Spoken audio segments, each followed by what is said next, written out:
Mapagpalang araw po mga kapanabong, mga future sabongero. Welcome back po ulit sa aking channel. Ngayon po pag-uusapan natin ang breeding at conditioning ng ating mga alagang manok, panabong.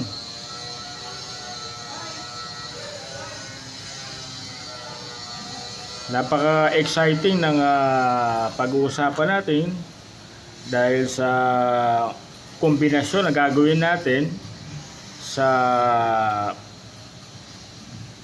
pamamagitan ng Asil Melsim Hatch at ng SBR Claret. Yan po ang ating gagawin kombinasyon, cross.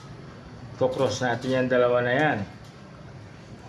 Meron nagtatanong, boss, may potential bang yung binabalak mo na pag-cross sa Asil at Melsim Hatch? Asil, Melsim Hatch at SBR Claret. Boss, meron ba yung potential? Yung gagawin mong pag-cross? Magandang tanong yan. Kaya ngayon, pag-uusapan natin kung paano natin ma-unlock, o mabubuksan ang tunay na lakas at kalidad ng linyadang ito. Unahin muna natin ng Asil Melsim Hatch. Ito ang Asil Melsim Hatch. Unahin muna natin ang Asil Melsim Hatch ay may katangian na bilang kilala yan sa tapang, tibay, at fighting spirit.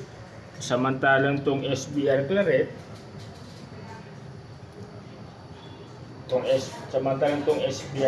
ay kilala naman sa timing, diskarte at cutting ability.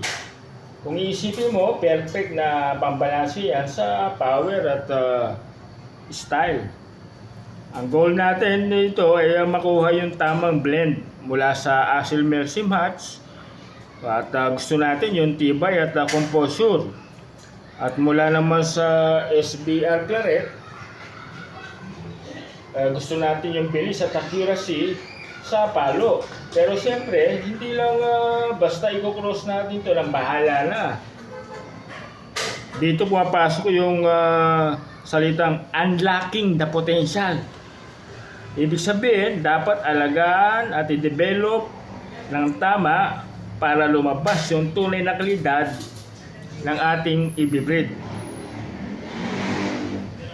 Sa feeds pa lang, malaking bagay na sa stage ng growing at developing, ang gusto natin ay balanced protein at vitamins para maganda ang katawan at balahibo.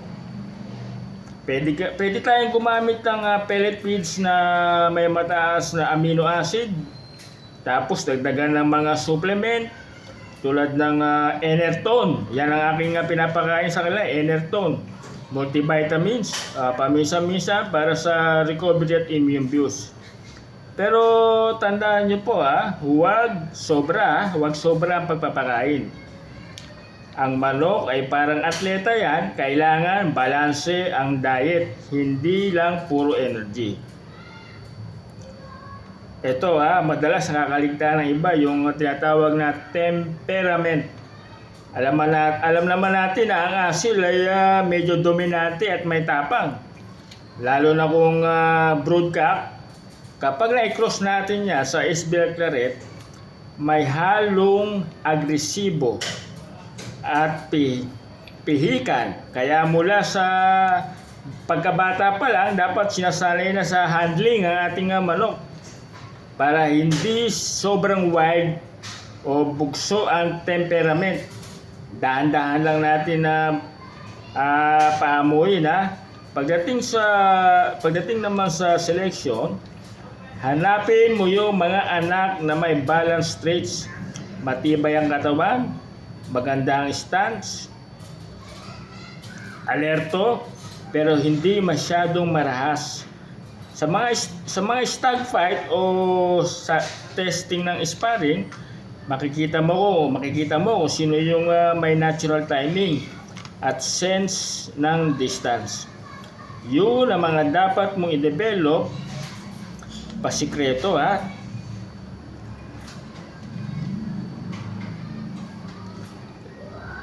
Ito ang gagawin nating pagpapalabas ng kailang mga potential na kahit anong i-cross ay consistency pa rin ang kailangan ha. Hindi dahil galing sa magandang linyada automatic na maganda rin ang anak. Kailangan ng tamang pag-aalaga, tamang conditioning at tamang pagmamasid. Bawat manok ay may sariling ugali. Kilalanin mo muna bago mo ipasok sa training. Alam nyo, minsan hindi lang sa dugo ng manok nakasalalay ang tagumpay, kundi sa breeder mismo. Kung alam mo kung paano pagtatagaan, pagmamasdan at pag-aaralan ang bawat galaw at kilos, doon mo makikita kung paano ma-unlock, kung paano ma-unlock ang tunay na potensyal ng iyong mga alaga. Ang Asil Mercy Match, i-cross natin sa SBR Claret,